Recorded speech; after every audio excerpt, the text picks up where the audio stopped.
ನಮಸ್ಕಾರ.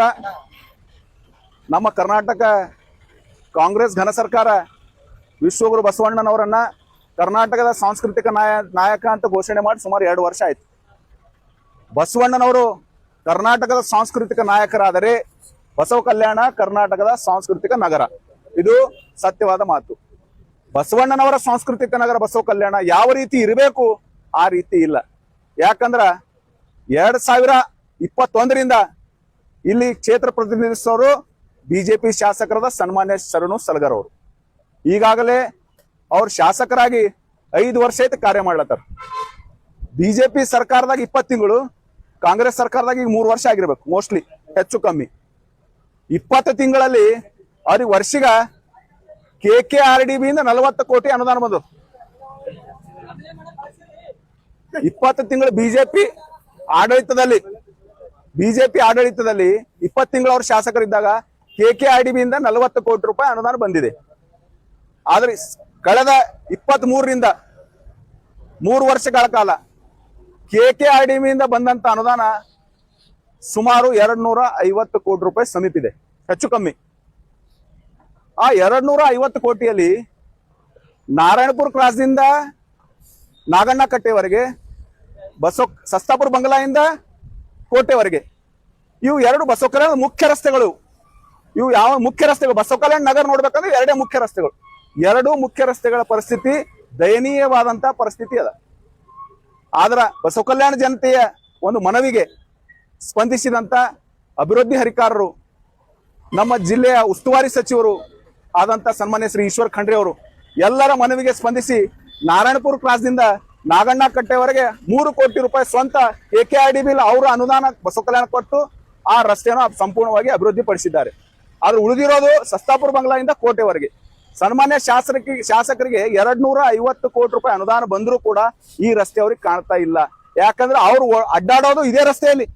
ಅವ್ರ ಕಾರ್ಯ ಕಚೇರಿ ಇರೋದಿಲ್ಲೇ, ಶಾಸಕರ ಕಚೇರಿ ಇರೋದಿದ್ದೆ ಇಲ್ಲೇ, ಅವ್ರ ನಿವಾಸ ಇರೋದಿಲ್ಲೇ. ಆದ್ರೂ ಈ ರಸ್ತೆ ಯಾಕೆ ಕಾಣ್ತಾ ಇಲ್ಲ? ಇದು ಒಂದು ಬಸವ ಕಲ್ಯಾಣ ಜನತೆಗೆ ಇರುತ್ತ ಯಕ್ಷ ಪ್ರಶ್ನೆ. ಇದರಿಂದ ಇರೋ ಉದ್ದೇಶ ಆದ್ರೂ ಏನು ನೋಡ್ರಿ. ಸರಳವಾಗಿ ನಮ್ಮ ಬಸವ ಕಲ್ಯಾಣ ವಿಧಾನಸಭಾ ಕ್ಷೇತ್ರದಾಗ ಸ್ವಲ್ಪ ತಾವು ಅಡ್ಡಾಡಿದ್ರಿ ಅಂದ್ರ ಯಾವುದೇ ಊರಿಗೆ ಹೋಗಿ ಕೇಳ್ರಿ, ಬಸವ ಕಲ್ಯಾಣದಲ್ಲಿ ಗುತ್ತೇದಾರ ಯಾರ ಅಂತ ಕೇಳ್ರಿ.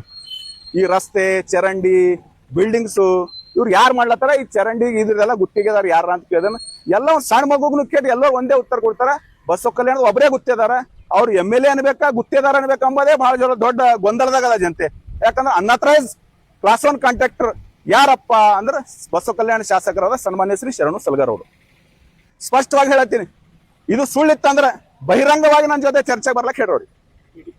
ಇವತ್ತು ಬೇಸಿಗೆ ಹೋಯ್ತು, 4 ತಿಂಗಳು ನೀರಿನ ಹಾಹಾಕಾರ ಆಯ್ತು ಕ್ಷೇತ್ರ ತುಂಬಾ. ಬಸವ ಕಲ್ಯಾಣ ವಿಧಾನಸಭಾ ಕ್ಷೇತ್ರ ಅಂದ್ರೆ ಬಸವ ಕಲ್ಯಾಣ ಒಂದೇ ಬರಲ್ಲ, ಹುಲ್ಸೂರು ತಾಲೂಕು ಮತ್ತು ಬಸವ ಕಲ್ಯಾಣ ತಾಲೂಕು 2 ಸೇರಿ ಬಸವ ಕಲ್ಯಾಣ ವಿಧಾನಸಭಾ ಕ್ಷೇತ್ರದ ನೀರಿನ ಹಾಹಾಕಾರ ಆಯ್ತು. ಯಾವುದೇ ಕ್ರಿಯಾ ಯೋಜನೆ ಇಲ್ಲ.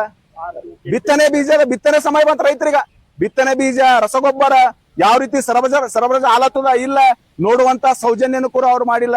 ಮಳೆಗಾಲ ಬರ್ತದಲ್ಲ, ಮುಂದ ಪ್ರವಾಹ ಬರುವಂತ ಪರಿಸ್ಥಿತಿ ಬಂದಾಗ ಯಾವ ರೀತಿ ನಾವು ನಿರ್ವಹಣೆ ಮಾಡ್ಬೇಕು, ಯಾವ ರೀತಿ ಟಾಸ್ಕ್ ಫೋರ್ಸ್ ಆಗಿ ಕೆಲಸ ಮಾಡ್ಬೇಕನ್ನೋ ಮುಂದಾಲೋಚನೆ ಇಲ್ಲ ಅವ್ರಿಗೆ. ಅವ್ರ ದೃಷ್ಟಿ ಒಳಗ ಒಂದೇ ಒಂದು ಏನಂದ್ರೆ ಬಂದಂತ ಅನುದಾನ ನಿರ್ಮಿತಿ ಕೇಂದ್ರ ಕೊಡ್ಬೇಕು. ನಿರ್ಮಿತಿ ಕೇಂದ್ರಕ್ಕೆ ಯಾಕೆ ಕೊಡ್ಬೇಕಂದ್ರೆ ನಿರ್ಮಿತಿ ಕೇಂದ್ರದಲ್ಲಿ ಟೆಂಡರ್ ಇಲ್ಲ, ಅಮೌಂಟ್ ಲೆಸ್ ಆಗಲ್ಲ, EMD ಇಲ್ಲ, ಡೈರೆಕ್ಟ್ ಕೆಲಸ ಮಾಡೋದು, ದುಡ್ಡು ಕೊಳ್ಳೆ ಹೊಡೆಯೋದು. ಬಸವ ಕಲ್ಯಾಣ ಜನತೆ ಅಭಿವೃದ್ಧಿಗೆ ಬಂದಂತ ದುಡ್ಡು ಅವ್ರ ಮನೆ ಪಾಲತ್ತದ, ಅದು ನಮ್ಗೆ ನೋಡ್ಲಕ್ ಆಗ್ತಾ ಇಲ್ಲ, ನೋಡ್ಸ್ಲಕ್ ಆಗ್ತಾ ಇಲ್ಲ. ಅದಕ್ಕಾಗಿ ನಮ್ಗೆ ಕಳಕಳಿ ಅದ. ಇದು ಇವತ್ತು ಬಸವ ಕಲ್ಯಾಣ ಪರಿಸ್ಥಿತಿ ಯಾವ ರೀತಿ ಅದ? ಸಸ್ತಾಪುರ ಬಂಗ್ಲಾದಿಂದ ಕಿಲ್ಲಾತನ ಹೋಗ್ಬೇಕಾದ್ರೆ ಈಜಾಡ್ಕೊತ ಹೋಗ್ಬೇಕಾಯ್ತು ನಾವು ನೀರಾಕ್. ಬೆಳಗ್ಗೆ ನೋಡತ್ತೀವಿ ನೀವು ಸಾಮಾಜಿಕ ಜಾಲತಾಣದಲ್ಲಿ ಈಜಾಡ್ಕೊತ ಹೋಗ್ಬೇಕಾಯ್ತು.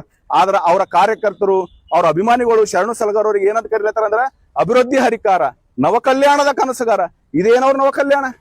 ಹಿಂದೆ ಸನ್ಮಾನ್ಯ ಶ್ರೀ ಬಸವರಾಜ ಪಾಟೀಲ್ ಅಟ್ಟೂರ್ ಅವರು ಶಾಸಕರಾಗಿ ಸಚಿವರಾಗಿ ಕೆಲಸ ಮಾಡ್ರು, ಮಾರುತಿರಾವ್ ಮುಳೆ ಅವರು ಶಾಸಕರಾಗಿ ಕೆಲಸ ಮಾಡ್ರು, B ನಾರಾಯಣರಾವ್ ಅವರು ಶಾಸಕರಾಗಿ ಕೆಲಸ ಮಾಡ್ರು, ಮಲ್ಲಿಕಾರ್ಜುನ್ ಖುಬಾ ಅವರು ಶಾಸಕರಾಗಿ ಕೆಲಸ ಮಾಡ್ರು, ಅನ್ನಪೂರ್ಣ ರಕ್ತೆ ಅವರು ಶಾಸಕರಾಗಿ ಕೆಲಸ ಮಾಡ್ರು, ಸಿದ್ದರಾಮಪ್ಪ ಖುಬಾ ಅವರಾದ್ರು, ಬಾಪುರಾವ್ ಹುಲ್ಸೂರ್ಕರ್ ಆದ್ರು.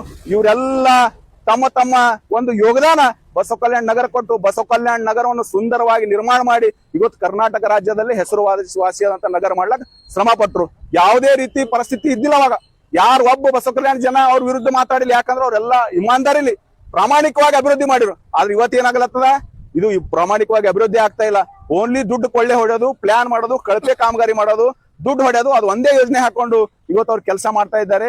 ಇವತ್ತ KDP ಸಭೆ ಕರೆದು ಸುಮಾರು 7 ತಿಂಗಳಾಯ್ತು. ಬಸವ ಕಲ್ಯಾಣ ತಾಲೂಕದಾಗ ಯಾವ ಇಲಾಖೆದಾಗ ಏನ್ ನಡೆದಂತ ಅವ್ರಿಗೆ ನಾಲೆಜ್ ಇಲ್ಲ. ಯಾಕಂದ್ರ ಅವ್ರಿಗೆ ಬಸವ ಕಲ್ಯಾಣ ಅಭಿವೃದ್ಧಿ ಪಡಿಸ್ಬೇಕು ಅನ್ನೋ ಬದ್ಧತೆ ಇಲ್ಲ, ಪ್ರಾಮಾಣಿಕತೆ ಇಲ್ಲ. ಅವ್ರ ಯೋಜನೆನೇ 1 ಪಾಯಿಂಟ್ ಪ್ರೋಗ್ರಾಮ್, ಓನ್ಲಿ ಅವ್ರ ದೃಷ್ಟಿ ನಿರ್ಮಿತಿ ಕೇಂದ್ರ ಕಡೆ ದುಡ್ಡು ಹಾಕೋದು, ಅಲ್ಲಿ ಡ್ರಾ ಮಾಡ್ಕೊಂಬೋದು, ಅಷ್ಟೇ ಕೆಲಸ ಹಿಡ್ದಾರ. ಎಲ್ಲರೂ ಇವತ್ತ ಇಡೀ ಬಸವ ಕಲ್ಯಾಣ ಮತ್ತು ಹುಲ್ಸೂರು ತಾಲೂಕಿನ ಜನತೆ ಬೇಸತ್ ಹೋಗ್ಯದ. ಬರುವಂತ 2028 ಚುನಾವಣೆಯಲ್ಲಿ ಅವ್ರಿಗೆ ಮನ್ಯಾಗ ಕೂಡ್ಸೋದು ಪಕ್ಕ. ಅವ್ರಿಗೆ ಬರ್ಕೊಂಡಿಟ್ಕೊಂಬಲ್ಲ ಏನದ ಇಷ್ಟೆಲ್ಲ ತಾಳಿದೆವು, ಇನ್ನೊಂದ್ ಥೋಡೆ ದಿನ ತಾಳತ್ತೇವು. ನಿಮ್ಮ ಅಂತಿಮ ದಿನಗಳವ ಇವು ರಾಜಕಾರಣದಾಗ.